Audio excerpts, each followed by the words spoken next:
It happened in seconds, but the damage might last a lifetime. One question, one pause, one icy moment of silence that cut through the room like a blade. On live TV, with cameras rolling and microphones hot, Angel Reese wasn't challenged by an opponent on the court, she was confronted by her own words. And what followed felt less like an interview and more like a public unraveling. You could feel it before she even spoke. The tension, the discomfort, the realization that this wasn't a highlight reel moment. This was a reckoning.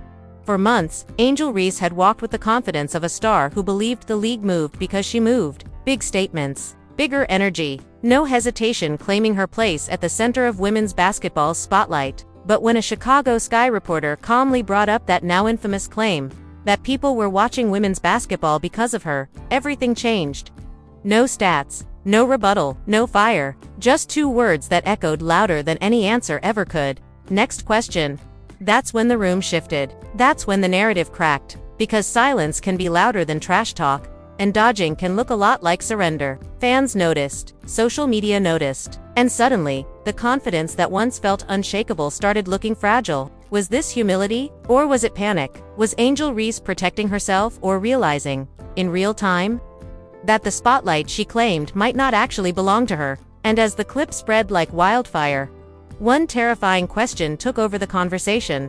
What if this wasn't just an awkward moment, but the beginning of the end? Angel Reese didn't arrive in the WNBA quietly. She stormed in with swagger, cameras trailing her every move, confidence dialed all the way up, and a reputation already forged in the fire of college basketball's most polarizing moments. From LSU to Chicago, she wasn't just marketed as a player, she was presented as a personality, a brand, a symbol of defiance and dominance. The message was loud and clear. Angel Reese wasn't here to blend in, she was here to be seen, to be felt, to be talked about. That identity was built during a rivalry that transcended basketball. Her clashes with Caitlin Clark became cultural flashpoints, not just box score battles. Every stare, every gesture, every quote was dissected. Angel leaned into it. She embraced the villain label, wore it like armor, and spoke with the certainty of someone who believed controversy was currency. When she said people were watching women's basketball because of her too, it wasn't said timidly. It was said like a declaration of status, but behind that bravado was pressure few athletes openly admit to. The weight of being the face.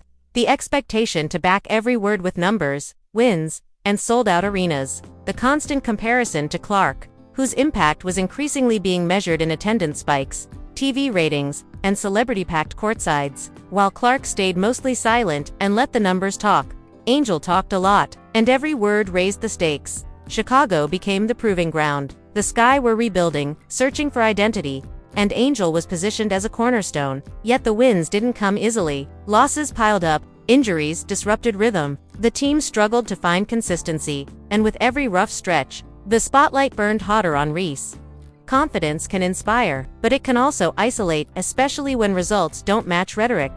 Emotionally, the shift was subtle but steady. The smiles grew tighter, the interviews shorter, the body language more guarded. Online criticism intensified, not just from rival fans, but from neutral observers asking uncomfortable questions about impact versus image. Was Angel Reese driving viewership, or benefiting from a moment driven by someone else? Was the villain role empowering her or trapping her? Family voices stepped in, supporters circled wagons. Every critique was framed as hate, every statistic as a but the league doesn't run on narratives alone, it runs on receipts. And as preseason crowds thinned and attendance comparisons became unavoidable, the emotional armor started showing cracks. By the time that reporter raised the question on live TV, this wasn't just about one quote from last season. It was about months of pressure, years of rivalry, and a growing fear that the image Angel Reese built might be heavier than the reality she was living. The confidence that once fueled her now had something else mixed in, anxiety. And when asked to confront her own words, she didn't fight, she fled.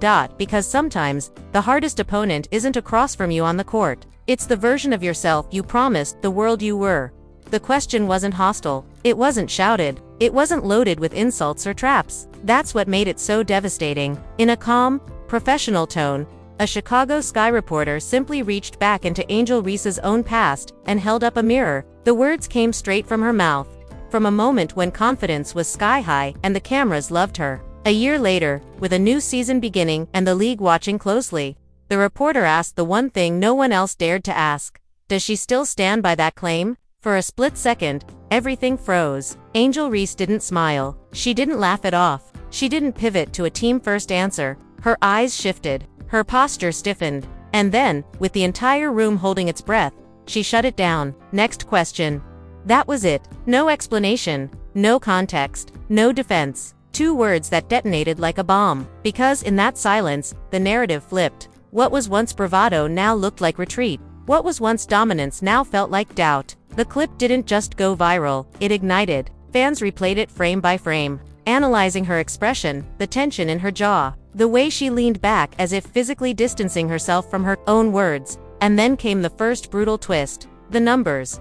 Within hours, receipts flooded attendance charts, preseason crowd photos, side-by-side comparisons that didn't need commentary because the contrast was violent. Chicago Sky home games hovering around half full. A hyped preseason return to LSU, drawing barely half the arena's capacity. Meanwhile, Indiana Fever games were bursting at the seams. Sold-out nights, overflow crowds, celebrities courtside, Caitlin Clark jerseys everywhere. The debate shifted instantly. This was no longer about rivalry trash talk. This was about impact, about who actually moved the needle. Angel Reese had claimed co-ownership of the boom in women's basketball. But when confronted with the simplest follow-up, prove it, she didn't argue. She exited. That exit became the story. Analysts jumped in, not with emotion, but with spreadsheets. The Sky averaged thousands fewer fans per game than the Fever. Neutral site games featuring Clark spiked viewership. Reese's appearances didn't. The league's most watched matchups had a common denominator. And it wasn't Angel. The narrative hardened fast. She talked herself into a corner and couldn't find a way out. Then came the second layer of the twist, the emotional fallout. Fans who once defended her fiercely began asking quieter, more dangerous questions. Why dodge now? If the statement was true, why not stand on it? Even supporters admitted the moment felt wrong. Leaders don't run from their own words. Stars don't need to. And the clip kept spreading, not just in basketball circles, but beyond. Casual fans saw it and laughed.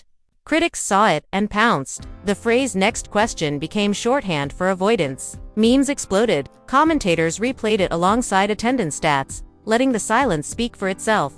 What made it worse was the timing. This was supposed to be a reset season, a chance to quiet the noise. Instead, Angel Reese walked straight into it. The reporter didn't destroy her, she handed her the microphone, and Angel did the rest by refusing to pick it up.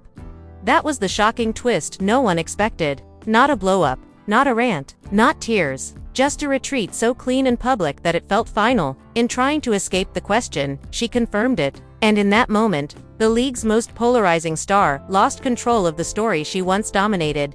Because in sports, confidence is currency. But when it isn't backed by proof, it turns into debt. And the bill had just come due.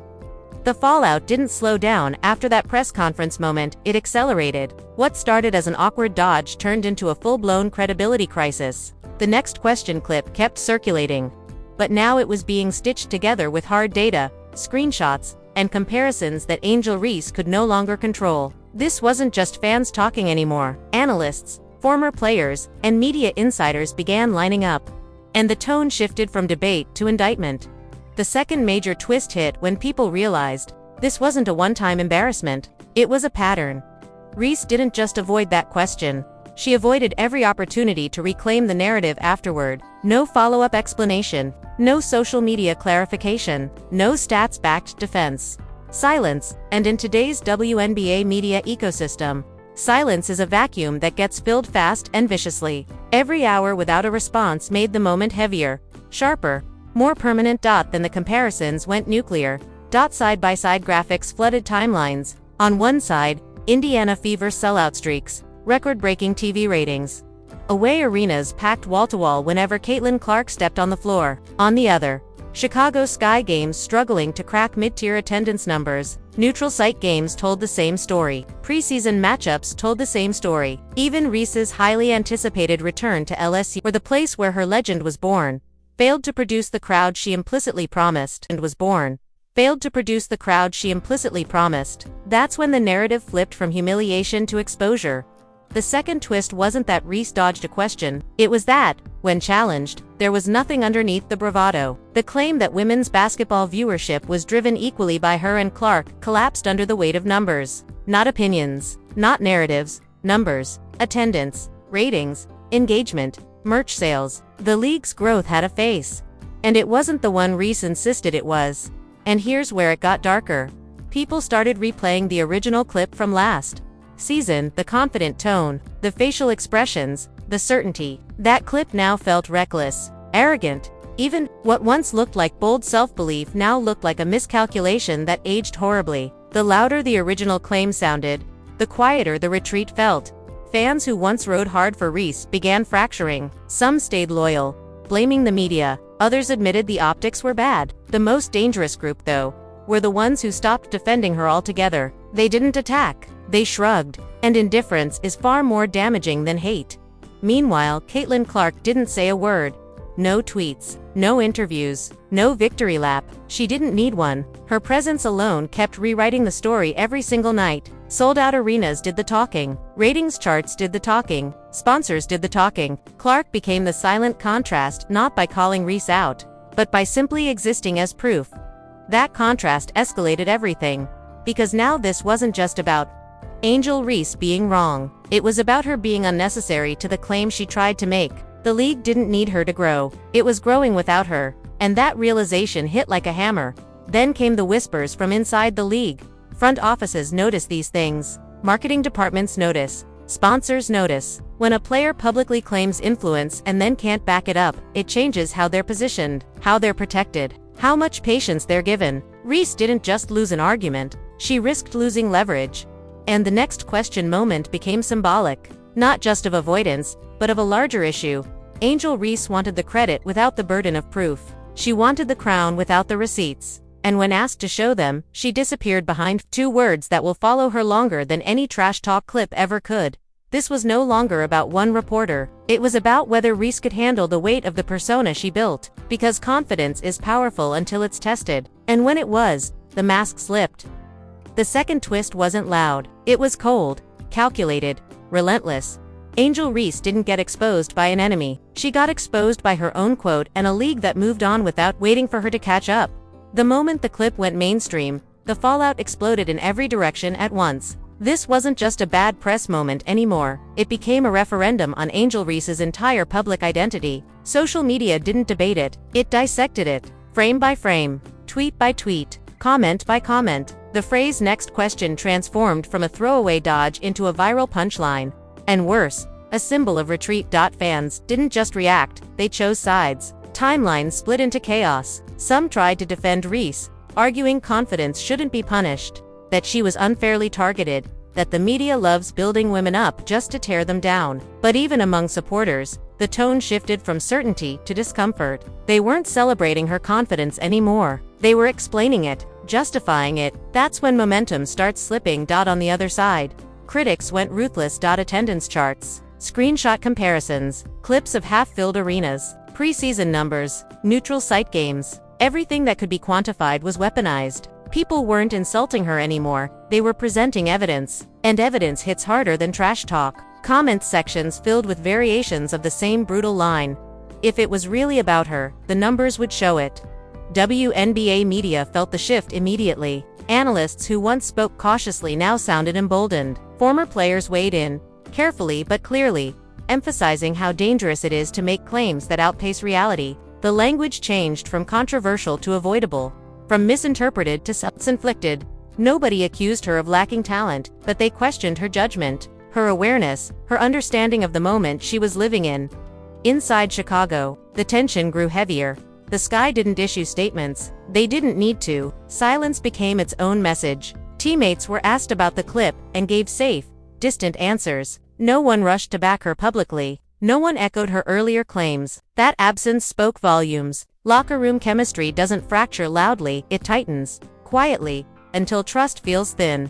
Sponsors noticed too, not because of controversy, but because perception matters. Brands don't just invest in players, they invest in narratives that hold. And right now, Reese's narrative looked shaky. The image of control she once projected started cracking, replaced by uncertainty and defensiveness. Meanwhile, fans began asking a harsher question. If Reese really believed what she said last year, why couldn't she say it again? That's what hurt the most. It wasn't that she avoided trash talk, it was that she avoided herself, her own words. her own claim. The moment required either accountability or reinforcement. She chose neither, and in doing so, she let others define the story for her. Comparisons to Caitlin Clark intensified, not because Clark said anything, but because she didn't. Her silence became deafening. While Reese trended for discomfort, Clark trended for numbers, jerseys, ratings, sellouts. The contrast became emotional, not just statistical. One felt like noise, the other felt like gravity. Even neutral fans began pulling away. The most damaging reactions weren't hateful, they were dismissive. Why is this even a conversation? The numbers already answered it. She talked herself into this. That kind of response kills hype. It drains oxygen. It turns a star into background noise by the end of the week. The clip wasn't just viral, it was archived, saved, referenced, a permanent bookmark in her career timeline. Every future interview would now carry that shadow. Every big claim would be measured against two words she couldn't escape.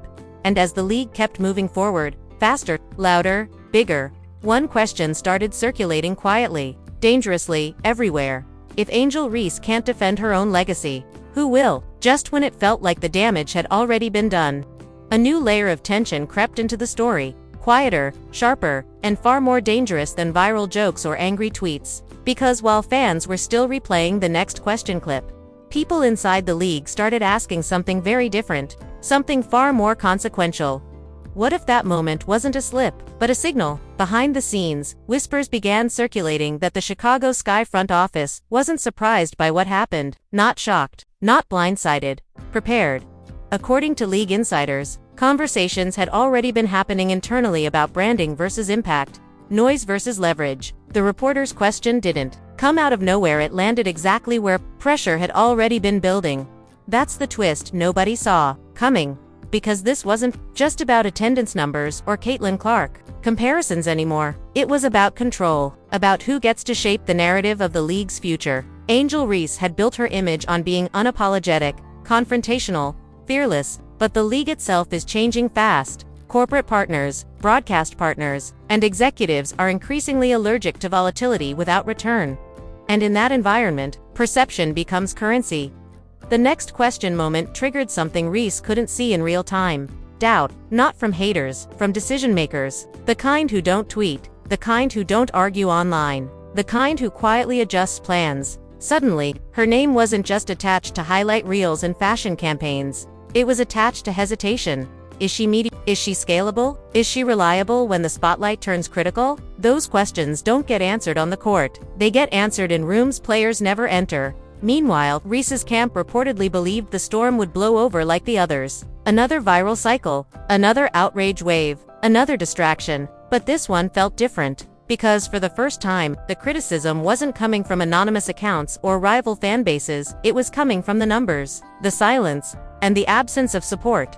Even worse, the league didn't rush to protect her. No corrective statements, no narrative no soft landings. The WNBA machine kept rolling, and Reese wasn't at the center of it anymore. She wasn't being attacked, she was being bypassed. And in a league fighting for momentum, irrelevance is more dangerous than controversy. For momentum, irrelevance is more dangerous than controversy. Then came the quiet pivot. Media coverage shifted focus. New faces, new heroes. Reese was still mentioned, but not spotlighted, referenced, not centered. The kind of slow fade that doesn't trend, but lingers. That's when fans started noticing something unsettling. The outrage cycle moved on faster than expected. That's never a good sign. Because stars survive controversy, they don't survive indifference. The most chilling part, Reese herself hasn't addressed it. No clarification, no reflection, no doubling down, just silence. And silence, in this moment, doesn't feel strategic, it feels heavy. Like someone realizing too late that confidence without receipts turns into vulnerability on replay. Question now isn't whether Angel Reese was embarrassed on live TV. The question is, what that moment unlocked. Did it expose a gap between image and impact that can't be closed with branding alone? Did it quietly shift how teams, sponsors, and media see her long-term value? Or does it light a fire that forces the most dramatic reinvention of her career so far? Because one thing is undeniable, the clip didn't end the conversation, it changed it. And as the next season approaches, with cameras sharper and patience thinner, Angel Reese is standing at the most dangerous crossroads of her career, where silence can either mean focus or surrender. the league is moving forward either way. The only question left is whether she moves with it, or gets left behind. Now it's your turn, because this story doesn't end on the court, it ends with how fans, media, and the league respond next. Angel Reese is standing in the middle of the biggest moment of her career. Not because of a highlight, not because of a win, but because of a question she couldn't answer. And that should make everyone pause. Do you believe this was just an awkward media moment that got blown out of proportion? Or was it the first real crack in a carefully built image that can't survive real scrutiny? Is Angel Reese being unfairly targeted? Or is this what happens when bold claims finally meet cold numbers? And let's be honest, what happens next matters more than what already happened. Does Reese respond with growth, accountability, and on-court dominance? Or does the silence continue while the league moves on without her at the center of the story? Drop your take in the comments right now. Was the reporter wrong for asking the question? Or did Angel Reese put herself in this position with her own words? And most importantly, can she flip this moment into a comeback? Or has the narrative already turned against her? If you want more real, unfiltered WNBA breakdowns, hit like, subscribe, and turn on notifications, because this situation isn't cooling off, and the next chapter might be even louder than the last.